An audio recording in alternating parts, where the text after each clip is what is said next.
All right, good evening, everyone, and welcome to the Torah studies. And this week, Parshas Lecha.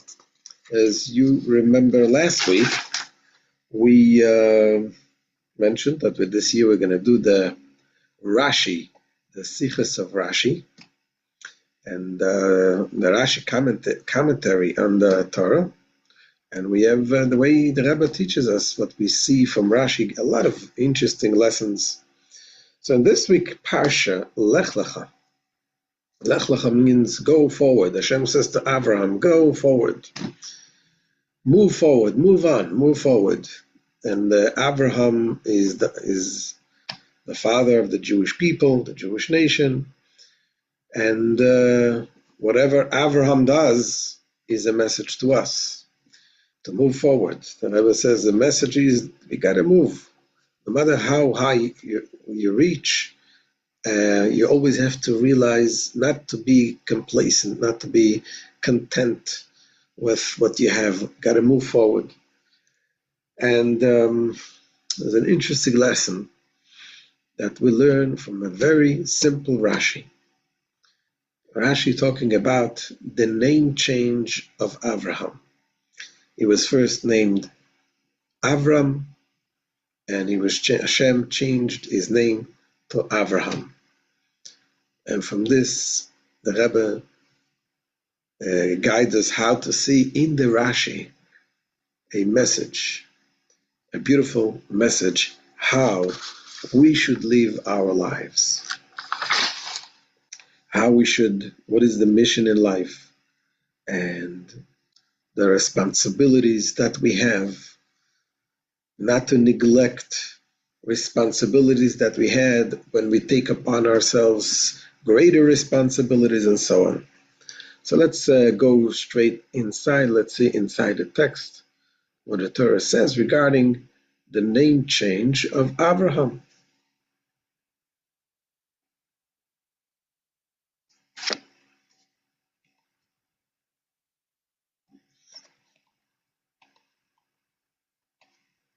Here it is. Hashem says to Avraham, Veloi yikareh od et shimcha Avram v'haya shimcha Avraham. Ki hav amon goyim netaticha. Your name will no longer be called Avram. Your name will be Avraham, because I appointed you father to multitudes of nations. And Rashi explains what exactly does it mean.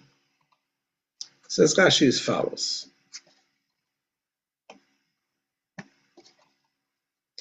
Ki hav amon goyim, because I appointed you father to multitude of nations.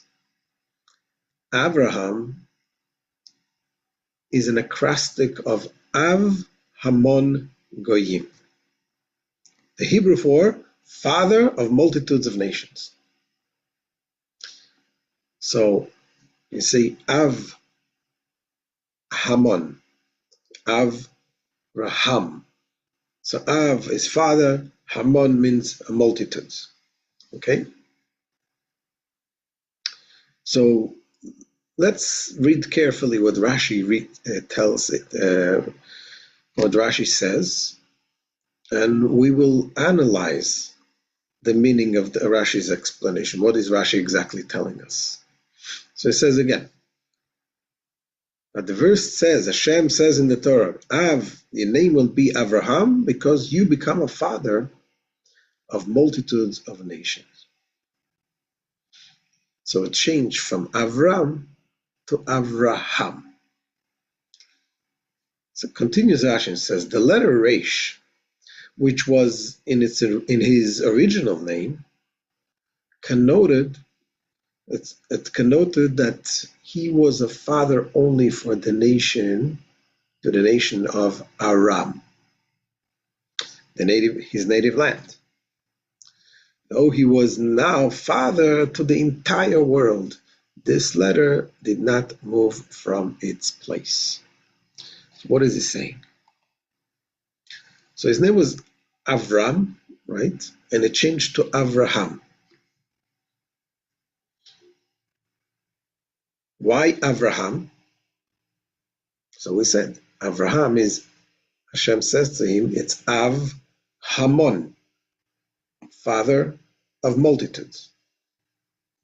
However, if you're going to say father of multitudes, you could call him Avham, Avham. Why is the Resh remaining in his name? The Resh does not belong there. The letter Resh, it would seem that it doesn't belong here. All right? So that is what Rashi says. Rashi says that letter, the letter Resh that was in the beginning there, that did not move from his place. However, Rashi doesn't explain why it didn't move from his place. So really, if you think about this, there's a number of questions that we can ask, and this is very simple Rashi. Again, Rashi is just, the Torah says a very simple thing. Your name is no longer Avram, or there will be Avraham, because it become a father of multitude of nations. So Rashi says, why did the letter Resh remain? Because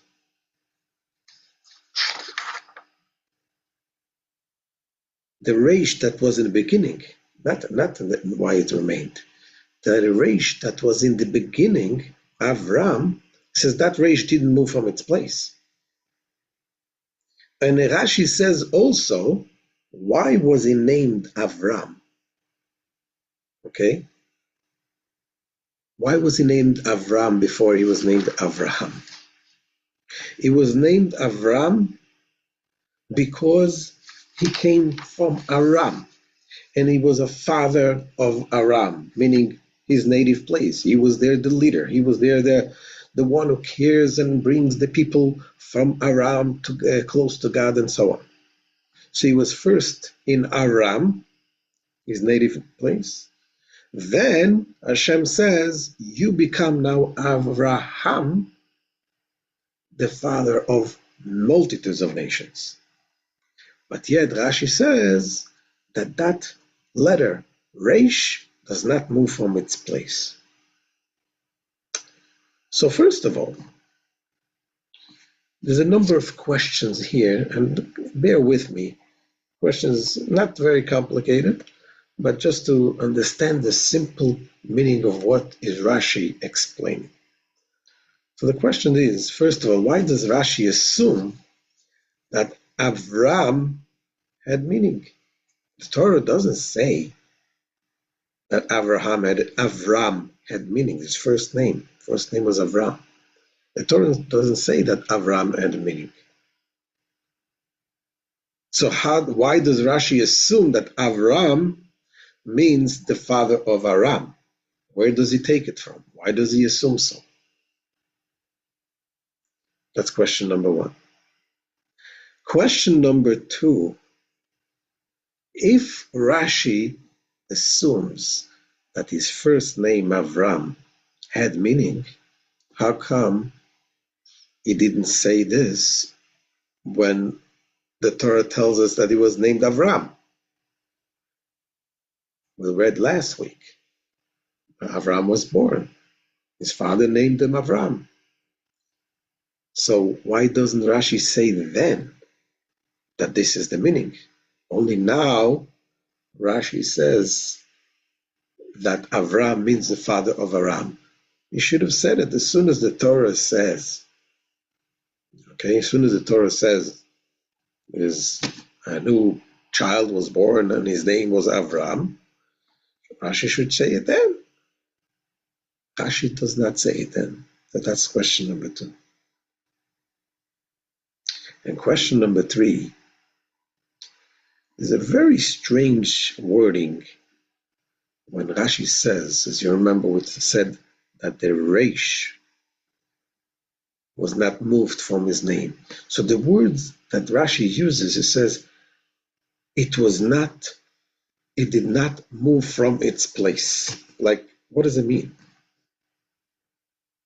What is the message here? It's a very unusual phrase. You could say the Reish was not removed. What does it mean? It was not moved from its place. Okay? So again, those are questions on a very simple verse. The Torah talks about Avraham. Hashem changed the name Avraham to Avraham. And Rashi gives a little commentary, and we need to understand these questions. What is the message? What is Rashi telling us? And the way the Rebbe reads this Rashi, as we shall soon see, gives us a whole new meaning. And what is Rashi telling us?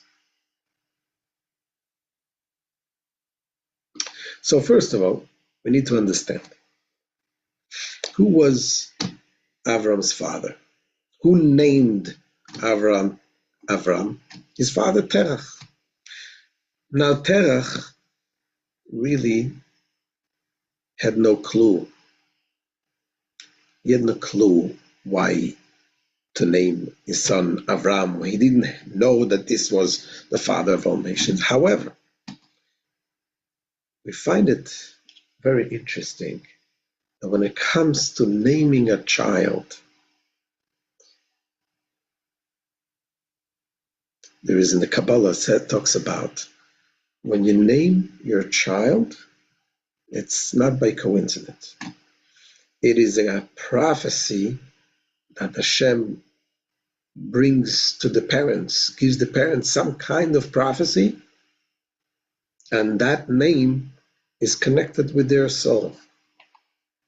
This is from Rabbi Chaim Vital, Sha'ar Agilgulim, talking about the gate of reincarnations. He writes, when a child is born and the parents choose a name, the name choice is not random. God places the name that belongs to the child's soul in the parent's mind. I had an interesting story with our daughter also when she was born.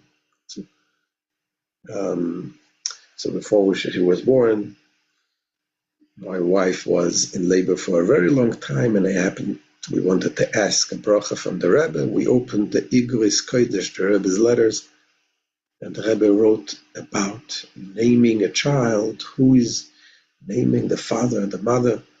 We never had problems, we never had issues about who will name the child. We always agreed, Baruch Hashem. But then a few hours later, we opened again. We still needed the bracha. The labor still went on and on. And we opened it again for the exact same letter. And then, finally, Baruch Hashem, our daughter, Sarah, was born.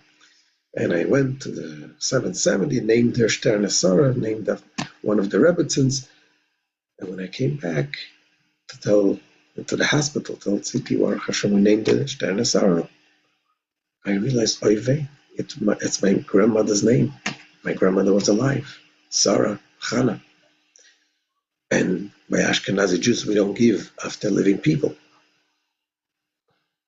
And I was very, very disturbed with this, bothered. And then my mother-in-law tells me, what, you had a letter from the Rebbe about names. And then I went back to this letter to see, and the Rebbe writes exactly these words. That a name that a parents give is nothing, it's not your choosing, it's not a coincidence. Hashem gives you prophecy because that neshama has that name. So by us, we really saw it in actual ways. So the name, the Jewish name, is very, very important.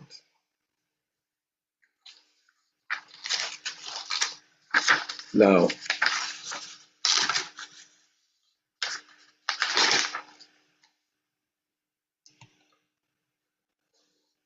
so when Terach named his son Avram, no one knew its meaning.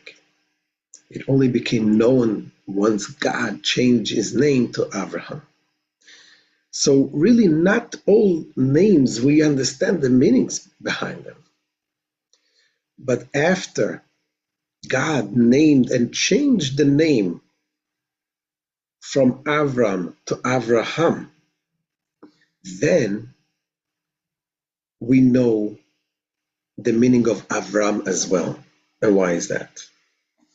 So the Rebbe explains as follows.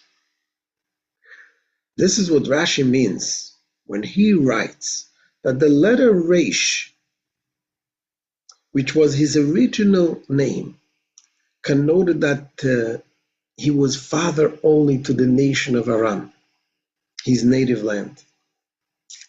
With these words, Rashi informs us that there is a problem. The letter Resh does not belong in Avram's acrostic. Why? Because if God gives him a new name that means a father of multitude of nations, he could call him Avraham. Why does he remain? Why does the letter Resh remains?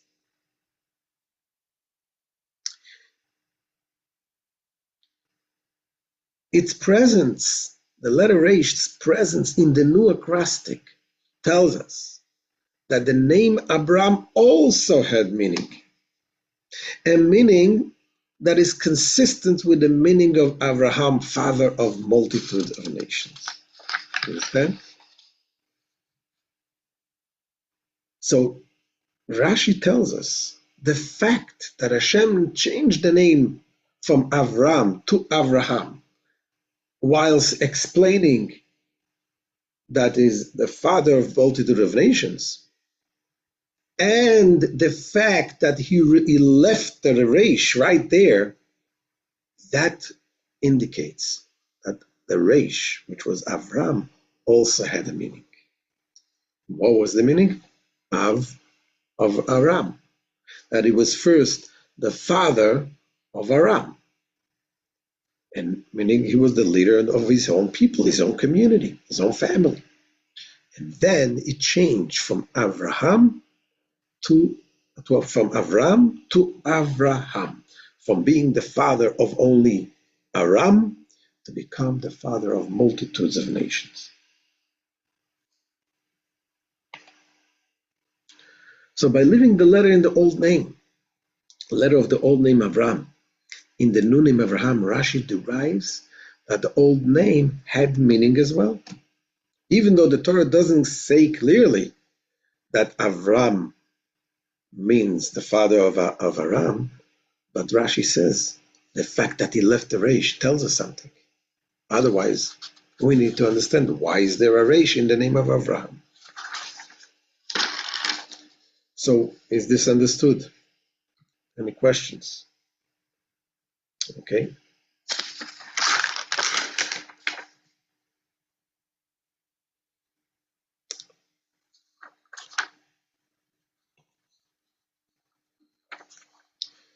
And that's what the Rebbe goes on and says. Rashi goes on to explain the meaning of Avram. He was only the father of Aram, and this did not move from its place. With this, Rashi informs us that the letter Resh of the original name means that he is the father of Aram. And this kinship to Aram remained in place after the name changed. In other words, the new name, father of all nations, did not exclude fatherhood to Aram. It includes Aram and expands on it to include all the nations.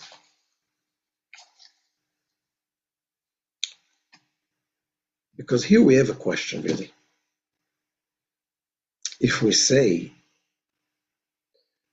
that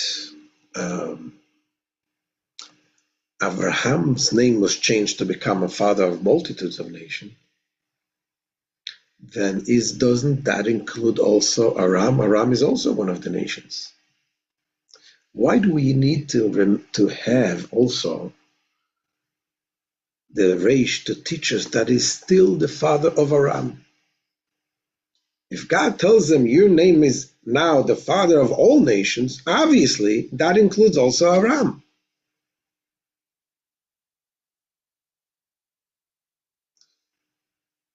And the answer is Avraham, he moved on in life. He moved on to take upon himself greater responsibilities. When you take greater responsibilities, you become the father of all nations.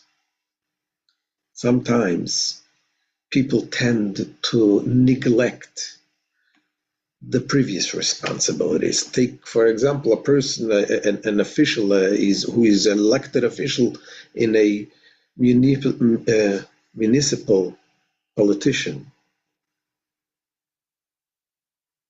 Takes care of the neighborhood, of the garbage, of the snow removal and everything. Then he moves on in the ladder and he runs for federal office. So usually he forgets about this, not the little things that he's worrying about, the garbage and the snow in the city. That's not his issues now. That's not his problem. That's not what he's dealing with. So when we're talking about Avraham, he moved from becoming a leader of Aram. He comes now to become the father of all nations. You would think that the little responsibilities is not as important to him now. Now he has bigger responsibilities. So that's why the Torah says no. Hashem says to him, you were the father of Aram. You are now the father of all nations. But in the same time, I live the Reish. In the new name also, I live the Reish. That indicates that you are not only now the person with the greater responsibilities, but you also have responsibility, the old responsibilities to your immediate family. Don't neglect them. To the immediate community. That is important.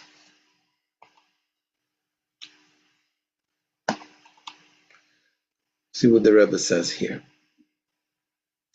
This is why Rashi used the phrase, did not move from its place.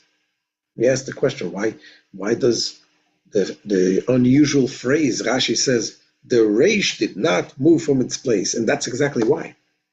The Reish didn't move to his place tells us that his older responsibilities to his closer community, to his family, that didn't move from its place, even though he took upon himself greater responsibilities.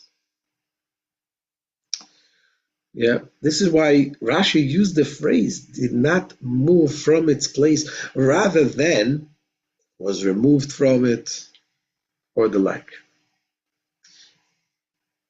Even if the letter Reish were erased from the new name, rendering the new name Avraham, as we said before, it would not imply the cancellation of its meaning that Avram's role as a father to Aram, that would have remained intact. However, it would have implied that the Reish, Avram's relationship with Aram, had been folded into Avram's new status as the father of the world, the father to the world. By saying that it did not leave its place, Rashi emphasizes that the Reish remained rooted in place. Avram's role as father to Aram stood out in the new acrostic because his role as father to Aram remained independently significant, despite his new role as a father to the world.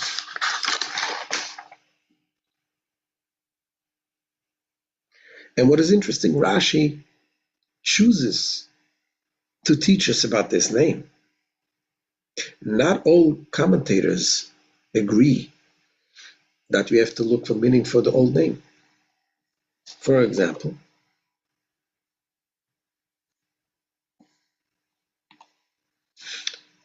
the Ebenezer writes, don't seek meaning for names to which the Torah does not attribute meaning. He says whenever the Torah gives us a meaning for a name, that is a good reason to have a meaning for a name. But if the Torah doesn't give us a meaning, then it's okay. Not every name has meanings, says the Ibn Ezra. Nachmanides writes something similar. There is no need to seek meanings for the names of places. However, Rashi disagrees. Rashi attributes the meaning to the name Avraham. Why?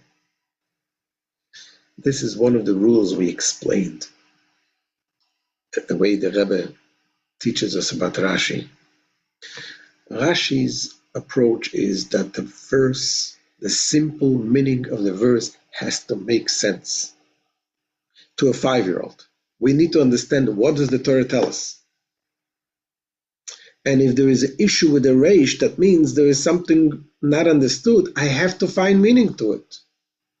And that is why Rashi says that Avram has meaning. The name Avram has meaning, because otherwise the verse to the 5-year-old doesn't make sense.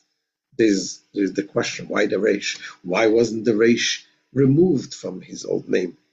If the new name is only Avraham, father of multitudes of nations. Why is it Avraham? So that is why Rashi tells us, yes, you got to learn the lesson. There's a meaning in Avraham. There's a meaning in Avraham. Now the Rebbe teaches us that in the Rashi there's also messages for life. There is the inner, deeper meaning of Rashi. The Rebbe calls it the Yena Shel Torah, the wine of the Torah, the taste, the flavor of the Torah. And here, the Rebbe tells us the lesson that we don't have to look far to see the lesson. What we learn from this story with Avram's name change. As we said before, there are people who run international corporations. They become take on big responsibilities, and all of these people sometimes are so involved in the bigger important things in their life, but although they have great achievements, but the best way to take the measure of these people is by how they are perceived at home. Do their children feel loved or neglected? Do those who know him, who know them best, hold them in high esteem? So this may be sometimes a test. So of course, not everybody is capable of having such great influence on the world, but nevertheless, we are each capable of having influence, of widening the influence around us. Is it a friend? Is it a colleague? Is it a relative? Is it that you can build your influence, have impact on other people?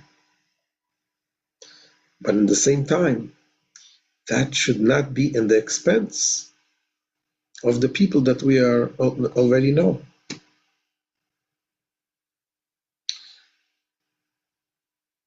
So let's break down the responsibilities in general, what we have. It can be broken down to 3 tiers.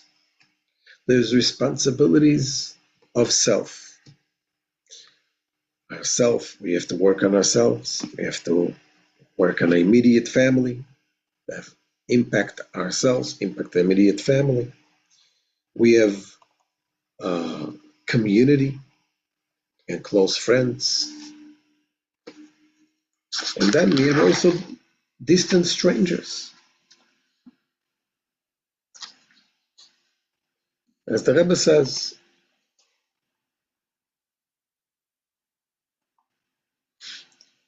our primary responsibility in life is to make ourselves spiritually whole. This can be divided into 3 general tiers, and we must do our best in each. The three tiers are: first, to be the best that we can be in terms of character and behavior. Work on ourselves. The second is our relationship with our community.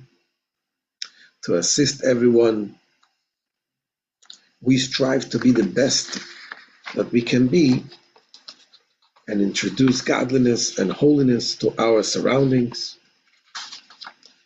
And the third tier,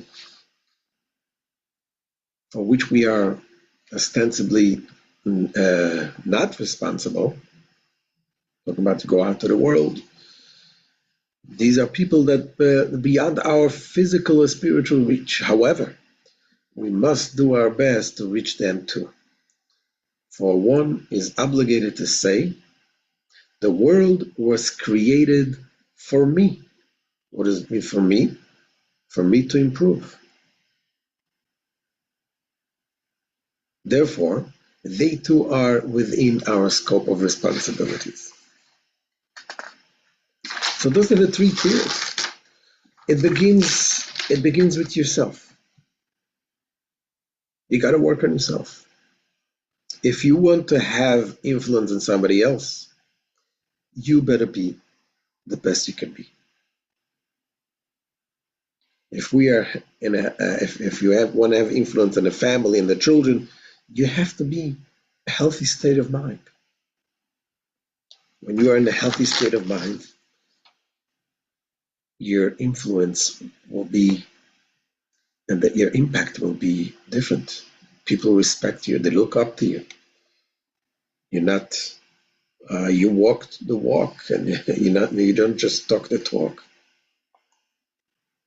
As the Rebbe says, though it is our mission to utilize our talents and abilities to impact our surroundings and the entire world, it must begin with us. First, we must ensure that our own behavior is just and appropriate, and only then can we influence others. Once we ensure the propriety of our behavior, we can exert positive influence on others. First, others in our neighborhood, then in our city, etc., until our influence extends to government officials and national leaders.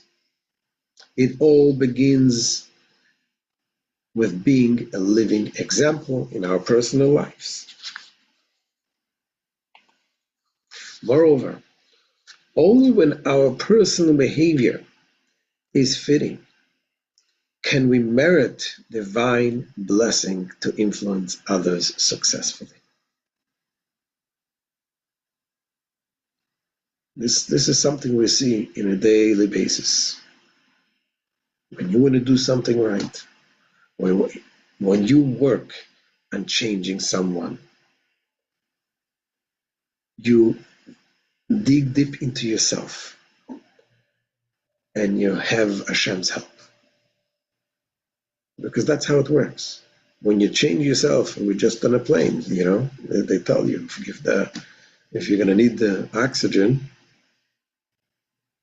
if the mask will come down, the oxygen level goes down, you have to put first to yourself, then you put to your child. If you're in a good place, you're able to help others. It's also because when you want to, it says, let's just finish what the Rebbe says, then I'll say what I wanted to say. So the Rebbe says here, the success of any community activist depends largely on the activist's personal integrity. When we behave appropriately, our circle of influence expands because people value esteem and respect our propriety and integrity. It says, so what I said it says, Dvarim hayotzim min halev nichnasim el halev. Things that go out from the heart enter the heart. You want to say something to someone, and if you don't mean what you say, how could you sell something? If a good salesperson is someone who really believes in the product that he sells. So if you believe in the product that you sell, that means that you yourself are in a different place, and you yourself live with what you speak, then it's something that you're able to influence others. There's a story in the Talmud of people came to one of the sages, Rabbi Yanai, and they complained. They had complaints that the neighbor's tree crouches into the street, the branches go into the street. And so they said, we want the owner of the trees to cut down the branches so we can walk normally. So Rabbi Yanai told him, come back tomorrow. And that night, Rabbi Yanai went and took his own trees that crouched into the street, and he cut them up. And the next day, they came back to court. And Rabbi Yanai told him, yes, you have to cut up your trees. So he says, wait a second, I know your trees also go into the street. And so I told him, go check my trees. So the question is, why couldn't Rabbi Yanai tell him in the first place that he has to cut out his trees, and then he should cut out his own trees? So the truth is, Rabbi Yanai, he didn't cut the trees, the branches, because he thought, his thinking was that the branches benefits the people in the street because it gives shade and so on. But then when he saw that people complained, then he realized that they do not like this. So that is why he went and he cut out his own trees. And the Talmud tells us what it says, Kshot atzmecha tchila. If you want to beautify someone, you got to first beautify yourself. After you beautify yourself, you can beautify others. So this is working with yourself. Then you have working with your family, working with your community. But when you move on to the next level, you got to make sure that you do not neglect your family, your children. They have to be part of it. They have to remain, see that you care for them. Our children are our first obligation. We can't sacrifice their happiness for the sake of others. So here's talking an article about children of political activists that they suffered in silence and so on. I'm not going to read it now. You can read it. You can pause and read it if you like. There's also from a shlucha that talks about how the approach, how to involve the children. While you are working with your hands, talk to them and listen to them. Try to do work that requires concentration when they're not around, and easier work when they are. Look for small opportunities to spend time alone with each child, even if only for a few minutes. One excellent method is to take only one child with you in a rotation system. When you go out to the dentist, shopping, banks, etc., it makes the child feel very special. Buy him a little treat and talk to him, and the rewards will come.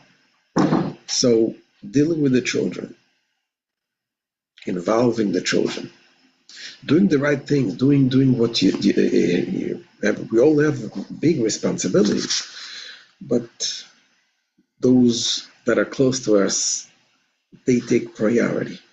And it doesn't mean that you have to sacrifice, because you can involve them both.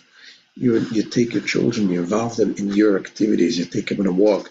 When you go to do some mitzvahs, get them involved, talk to them about their personal things, get them a treat, and get them involved in conversations when you have with other people.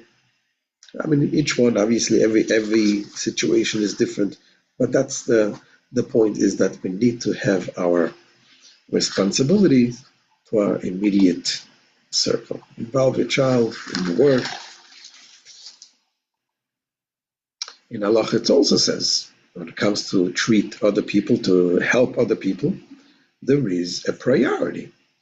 There is those who are most closest to you. The Maimonides tells us that you have more responsibility to help them. So he says a poor person in your family comes first. Poor people in your household receive priority over poor people in the city. Poor people in your city receive priority over poor in other cities. This is inferred from the order, the passage. The Torah says in Deuteronomy, it says as follows. It says, to your brother, to your poor person, and to the needy in your land. So there is the Torah itself gives us the priorities and tells us who comes first. This is a letter. It was Rabbi Shalom Masas.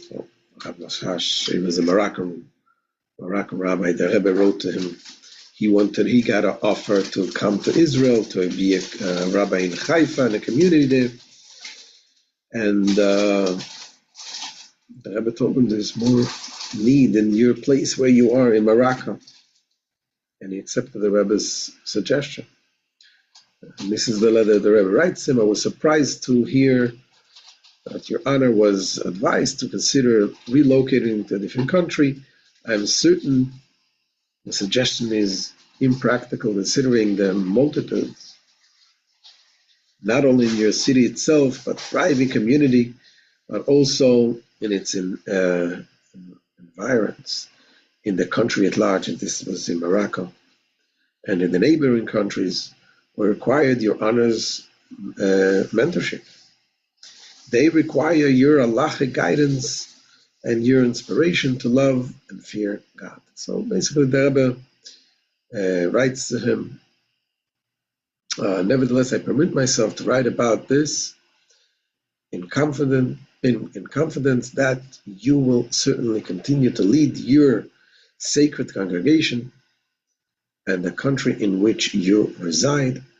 May you continue in your seat of rabbinic governance for many years, and may you experience the joy of witnessing the efficiency of your work. If our sages of blessed memory taught the poor people of your city, come first, Torah law and Torah laws of the gift, this is from the Mishnah Torah, it is certainly true that the poor people of your entire country come first. For one such as yourself, elaboration is quite superfluous. I am certain that you are of similar mind in accordance with the well-known saying, do not abandon your place. And the Rebbe gives him the blessing. May you continue to strengthen Torah study and observance in Morocco and its environs, and may the merit of the entire community stand by you. So, and indeed he listened to the Rebbe then. Later on, he moved to Yerushalayim. I remember him. Rav Shalom Mashash was a very distinguished Rav, Moroccan rabbi, holy Jew. And so this is the lesson. This is the lesson. So we have the important lesson, what we learned just from Avraham Avinu. The name change of Avraham. Hashem says, Avraham, your name is, you're now the father of a multitude of nations, but the Reish remains. The Reish, which indicates the father of Aram, your original family, that remains in place. So you have to work on yourself, on your family, and on the entire world. And this is another quote from the Rebbe. He says, though all Jews must exert whatever influence they can the world over, they must know that their first obligation is to their local community, and only after becoming a father to your local community can you become the father to the world at large? So this is it. This is the beautiful lesson we learn from this parsha. And we said, you got to go Lecha, do it with all of the blessings that the Eibusha gives us. And we should see this light. Now we see that the father of all nations, ultimately the nations themselves will also see it. They also see how the Jewish people are the ones that give the light, because following the light of the Torah will ultimately bring the peace to the entire world. So thank you all for coming, for joining. And Bezat Hashem, we'll see you tomorrow in the Tanya Shem. Thank you, Rabbi Cohen. Thank you. You're very welcome.